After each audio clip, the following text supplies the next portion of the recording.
Ladies and gentlemen, we are right outside Reed Green Coliseum. This is Jake Daniel Stoffers speaking for Dr. Manning, SM642, and the world. Let's first look at the handicap parking spots that are located at Reed Green Coliseum. You'll notice that the first available spot on the right side is handicap marked. You'll notice that the first available spot on the left side is handicap marked. And you'll also know that there are other handicap spots very close to the entrance at Reed Green Coliseum. Let's go inside. Our first stop is the elevator. Now this is important for a couple reasons. Number one, Freed explains how facilities are models for the ADA. Now, the ADA is the Americans with Disabilities Act. It is extremely essential for facilities to show that they are compliant very early and often throughout their facility. Now, it's also important that any construction keeps up with the regulations of the ADA. Let's see when this new addition was built, 2008, about 40 years after this facility was built. So that means that Reed Green Coliseum was very aware of showing their progress and showing that no construction would dampen any ADA restrictions. Now, let's walk down the men's and women's basketball hallway. You'll notice that a lot of doors are key card accessible. Now that's ironic because earlier today I was writing my fifth and final comprehensive paper and I was explaining how the advancements in technology are so important to sport security. And in a lot of venues nowadays, there's cameras and metal detectors and so on and so forth. Now, ironically, I talked about one of the challenges is what happens if your power supply or electricity or your technology fails. And it happened with the women's suite earlier this month where the key card system did not work and no one had an actual key. And so they were essentially locked out of their locker room for a couple days. Just a funny tidbit that I came across earlier today in my comprehensive exams. Now we're gonna walk down the hallway. We're gonna look at the water fountains. There's such a great height for everyone to be able to access them, just as the Pain Center did a great job in one of my earlier facility visits this semester. Now, we're coming up to the training room. Now there's two things I wanna point out here. Number one, Dr. Allen, if you're watching, which I'm sure you are since you're such a connoisseur of this kind of stuff, there is the EAP right there. Now, I happen to know that inside this training room is a defibrillator, which is great. I actually think it's a good spot. Athletic training room, that's where the defibrillator should be. Now, the only problem with that is it's locked and I can't get in it. So, if someone were to need it right now, it would not be accessible. So that is something that maybe we should look at. Now, three of the things that I wanted to look at today that the Pain Center did a great job of was number one, the signage, number two, the parking spots and the seating, and number three, all the great level ramps. Now, great signage, great lift. Now, the problem is, I'm gonna name drop here, but I know the facility manager, Les Bogle, and he has informed me that this does not work. And I've been an employee here for 2 years and no one has ever instructed me how to use this, probably because it doesn't work. So that is something that we need to maybe look at. So we're gonna go down the stairs and we're gonna see Reed Green Coliseum in action. Now this is such a multi-purpose facility.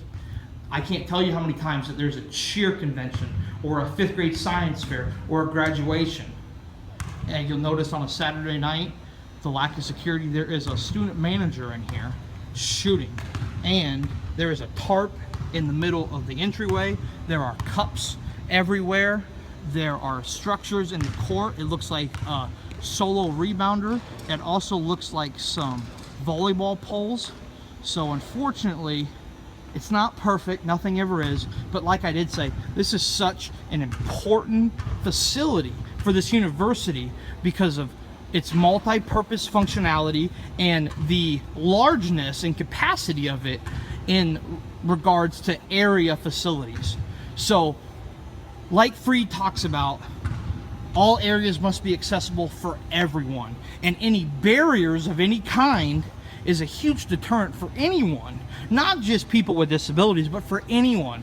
So it makes it essential as a marketing tool, essentially, for Reed Green Coliseum to be accessible, to be barrier-free, and to really be welcoming to everyone, because it is such a tool for recruitment, for maybe students, for boosters, for everything.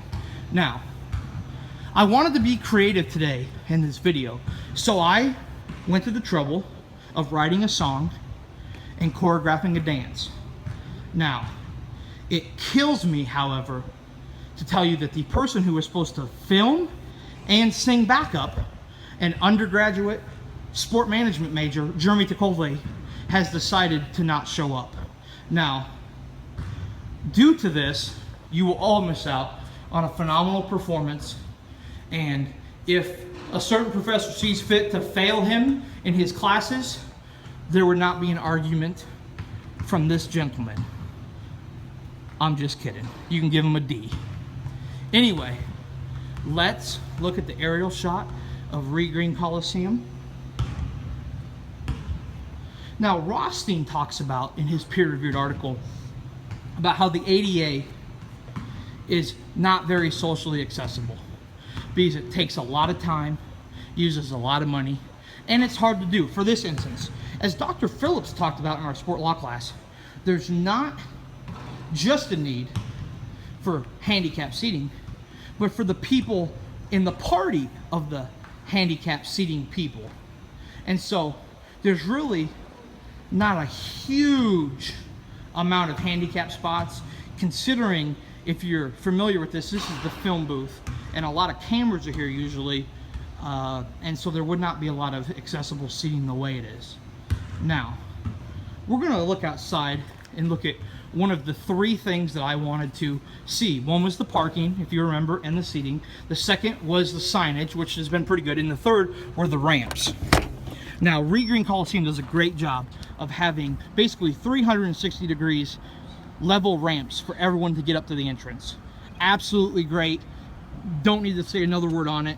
Very proud of how they did that. Now, Rothstein also talks about how difficult it is for people to accept the ADA because it's different. And a perfect example is the seating. No one wants to give up primetime seating, either for money purposes, for appearance looks, whatever. So it just goes to tell you that what Rothstein is basically explaining to us is that we've come a long way with ADA guidelines and acceptance, but we still have a long way to go, because as you can see, the lift does not work here. There are basically, barriers in the way of some of the walkways that were even hard for me to step around. And so we can always do better. We can always do better. Well, guys, that's gonna be about it for us. We showed you the parking, we showed you the ramps, we showed you the signage, we showed you the elevator and how it's great positioned where it is. We talked about, we even showed you an emergency action plan. Dr. Allen, you're welcome. So anyway, this is Jake Stauffer signing off from historic Reed Green Coliseum. Good night and stay classy.